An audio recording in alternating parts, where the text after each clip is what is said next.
Baiklah, bismillahirrahmanirrahim. Assalamualaikum warahmatullahi wabarakatuh. Saya Rizky Alvario Darmanik dari kelompok 2 akan menjelaskan bagian sejarah manajemen. Sebelum kita masuk ke sejarahnya, perlu kita ketahui bahwasannya manajemen ini yang berarti seni, seni yang dapat mengatur atau melaksanakan sesuatu. Nah, manajemen juga berarti ilmu dan seni tentang upaya untuk mencapai suatu tujuan yang dimiliki untuk mencapai suatu sasaran secara efisien dan efektif. Nah, masuk kita kepada sejarahnya.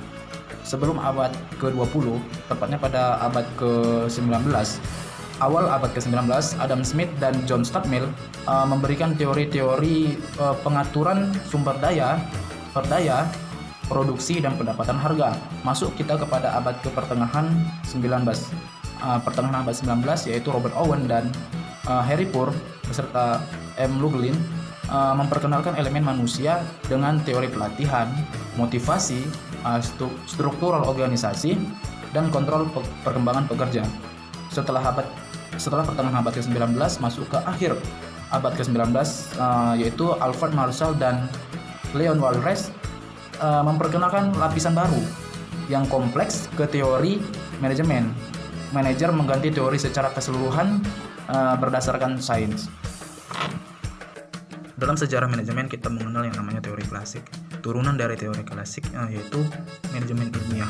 Menurut tokoh Robert Owen, manajemen ilmiah merupakan peningkatan kondisi karyawan, baik dia di perumahan maupun sistem jam kerjanya gitu, guna untuk meningkatkan hasil produk laba.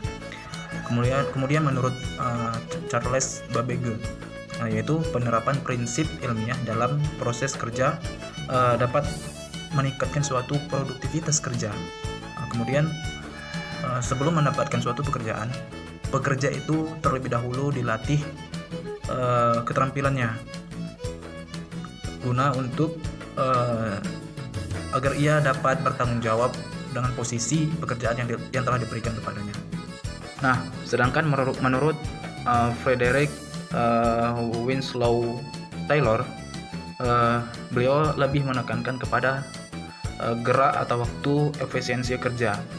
Nah, kemudian kita beralih kepada teori organisasi klasik. Menurut Harry Fayol, beliau menerapkan ada 14 teori organisasi klasik. Namun di sini saya akan menyebutkan hanya 7 saja. Yaitu yang pertama adalah pembagian kerja, yaitu memposisikan karyawan sesuai dengan tupoksinya atau porsi kerjanya, kemudian diberikan wewenang. Wewenang ini dari ibaratkan dalam suatu perusahaan ada yang namanya owner, terus ada manajer, kemudian ada karyawan. Masing-masing itu diberi wewenang, fungsi kerjanya dibagi per tingkatan. Kemudian disiplin, tentu dalam suatu pekerjaan atau perusahaan harus menerapkan disiplin kerja. Kemudian adalah kesatuan perintah. Nah, tadi ada 3 elemen, ada owner, ada manajer, ada karyawan. Nah, tentu dalam hal tersebut ada satu kesatuan. Ada satu kesatuan bagaimana menggapai suatu tujuan itu bersama-sama. Nah, owner memerintah kepada manajer, manajer memerintah kepada karyawan. Dia adalah satu kesatuan yang saling berhubungan antara satu dan yang lainnya. Yang kemudian adalah kesatuan pengarahan, sama halnya seperti kesatuan perintah tadi. Perintah dan pengarahan memiliki arti yang sama. Kemudian ada kepentingan umum. Tentu dalam suatu perusahaan atau suatu organisasi misalnya pasti memiliki kepentingan gitu kan. Nah, kepentingannya apa yang harus ditekankan gitu. Kemudian ada balas dan jasa. Dalam suatu perusahaan. Bismillahirrahmanirrahim. Perkenalkan, nama saya Tristi Tenisi dengan nomor induk 1182012549. Di sini saya akan melanjutkan teori yang sebelumnya sudah disampaikan oleh rekan saya yang bernama Rizky Alvario Darmanik. Untuk mempersingkat waktu, saya akan menjelaskan pada poin B, yaitu mengenai evaluasi teori manajemen. Evaluasi teori manajemen merupakan prinsip-prinsip yang berhubungan yang disusun secara sistematis. Artinya, prinsip ini menjelaskan terjadinya fenomena-fenomena dalam evaluasi. Dengan adanya fenomena ini dapat bermanfaat untuk memprediksi dan mengurangi coba-coba yang tidak efisien dan sebagai rujukan sumber ide dalam evaluasi manajemen. Kemudian berikut penjelasan yang lebih detail mengenai apa itu evaluasi manajemen, yaitu satu, teori manajemen klasik. Menurut Robert Owen, mencurahkan segala perhatiannya pada penggunaan faktor mesin, produk mesin dan tenaga kerja, dan kuantitatif dan kualitatif hasil dari pekerjaan ini dipengaruhi oleh faktor eksternal dan internal, dan hasil dari penelitian ini disebut juga bapak manajemen personalia. Kemudian yang kedua adalah teori perilaku evaluasi manajemen. Menurut Mary Parker Follett, itu merupakan ada dua orang klasik yang memadukan atau memasukkan dua unsur manusia ke dalam analisanya, dan sebagai perintis perilaku, sebagai perintis aliran perilaku.